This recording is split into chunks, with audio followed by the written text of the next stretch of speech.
So, I'm going to bring our first comedian up tonight.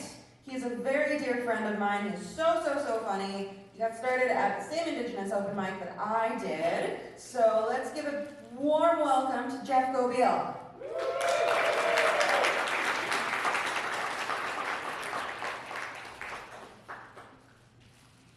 How are we doing tonight, everyone? Awesome, good energy. Give it up for Taylor, that was fantastic. Anyone ever think they'd hear about a badge acknowledgement? That was crazy. She did that, and she didn't even do a land acknowledgement. I feel like we should, I think it's respectful. So, the West End Event Center and this comedy show are taking place on Treaty 1 territory. Those are the eventual homelands of the Christians and the colonizers and Chris Jericho. Is anyone over land acknowledgements? Yes. Thank you, yes. I think they started with good intentions. Man, did it backfire. I was working at this nonprofit, and every time they had to do a land acknowledgement, I can see it on their face like, oh shoot, and we gotta do this. Oh, Jeff, you're native. I'm over here like, yes. And they're like, you do the land acknowledgement. It's a little backwards. I might be the last person who should be doing a land acknowledgement in that kind of setting. Yeah, no, I get annoyed by them quickly. I call that the check.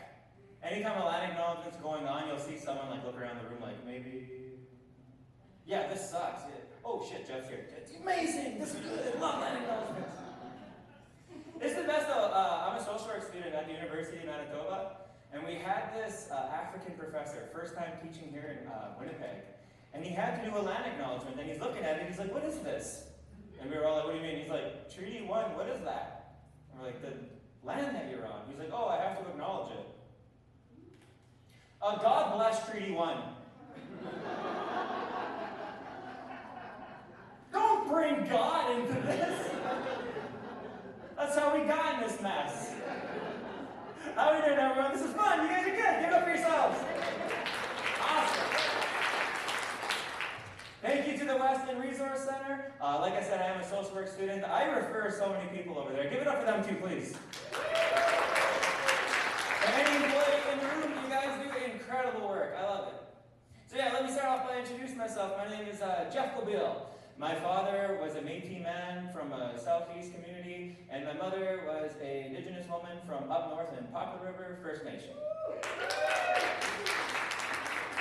All you need to know is they hated each other, and I am very much from Winnipeg. That's it. I tried to stay neutral. It's the only neutral territory, Winnipeg. Even when I talk to my cousins back home, like we'll get on a video call and I'll talk to them, and they're like, Jeff, how's Winnipeg? I'm like, Winnipeg? Psh, you mean the hood?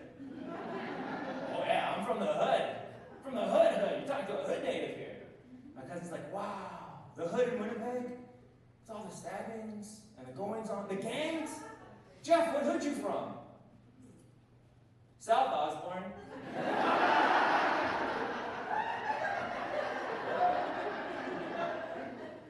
My parents were divorced. I weekend in the hood.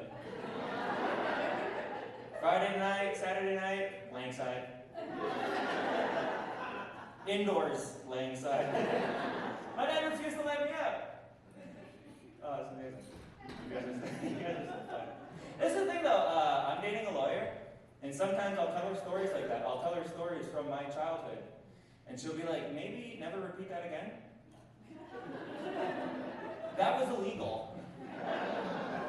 I was telling her recently, I was reminiscing, I was telling her about my mom and what we used to do on weekends and stuff. I was like, yeah, we used to go to a place called the Legion. South Osborne Legion, we got a fan. I was like, my mom used to take me to the Legion, and I'd play bingo. Don't get it twisted though, it's not I would sit there with my mom's card and bingo dab her paper. No, I had my own money, my own bingo card, my own dabber.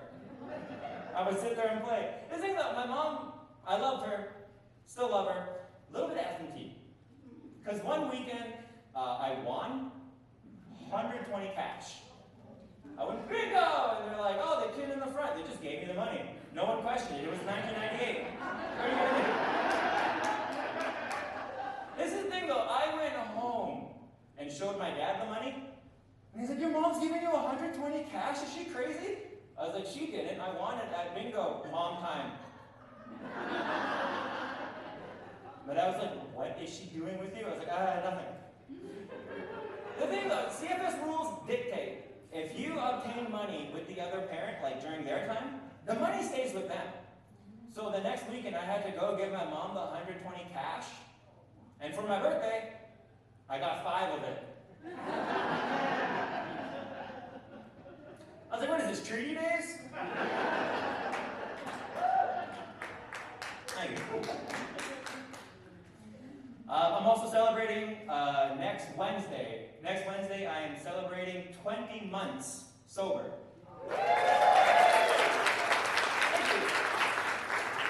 I like working it into sets because, yeah, it was hard. There's no two ways about it. It sucked. Happy for my sobriety. This is the thing, though. I always tell people, I do not miss drinking. The bloating, the hangovers, I don't miss it. What I do miss is being an asshole. Dude, it's the best. If you're a sober asshole, like, no one likes you. Like, knock it off. You know what I mean? Go talk to someone. Drunk asshole, you're like the cool friend, right? You have all the best stories. All of them begin with, so I was on the bus. Now, here's the thing, though. I got a wake-up call that I may have an issue drinking.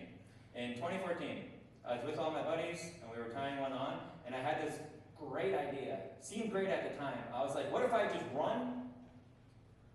End of idea. It was 2 in the morning, felt like the thing to do. I just took off. I was gone. No memory. But what I do have a memory of is waking up against a 7-Eleven building, police officer, firefighter, paramedic, and I was trying to save the moment. I was trying to be cute. I was like, hey, y'all here for me? And the cop was like, sir, no, sit down, please. I'm like, I'm all ready to come in.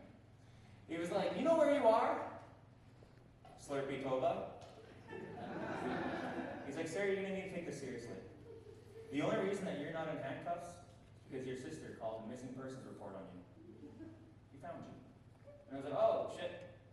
That was real, though, and that was my wake-up call. But I still drank for 8 more years. The difference was, after that point, I would preemptively call a missing persons report on myself. I saved so much time. Never got in trouble. Highly recommend it. Oh, yeah, it's fantastic. It's fun in Native country recently. Like, we got a bunch of TV shows. The indigenous comedy scene is blowing up right now. It's really fun to be Native. One of the things we got, though, we're also premier. Yeah, watch premier. Hell yeah. As a kid, never thought I'd see it. Now that we have it, it's interesting. When I first heard that he could win, I was like, oh, you know Monday morning he's going to be trying conservatives. He's going to walk into the legislative building like, suck, fuck! They'd be like throwing up gang signs that don't even make sense. He's like, what's up, conservatives? NDP! Natives don't play! Here's the thing, though. I only have one issue with Manitoba. It's really a Winnipeg issue, and it's affecting my life real heavily. Off-leash dog parks. They're ruining my days, man. Here's the thing. On off-leash dog parks, you got a bunch of young dog owners with untrained dogs off the leash. That was the idea behind the park. But I think Wob Canoe can save the situation. All he has to do is gather up like 27 to 32 res dogs and just let them loose. Let loose on the off-leash dog park. They'll sort it out. Little city dog thinks he's tough. He's like, roo, roo, roo. Oh shit, those are res dogs.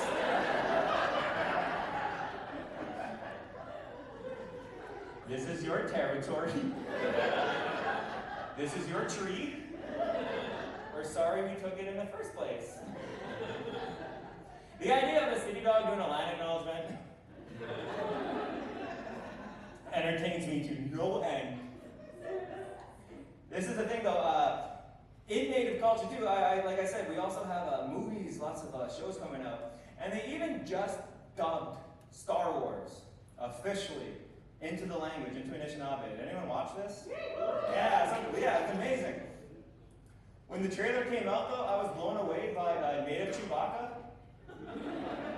I was stunned, man. Him and his crossbow there, big furry guy, being like,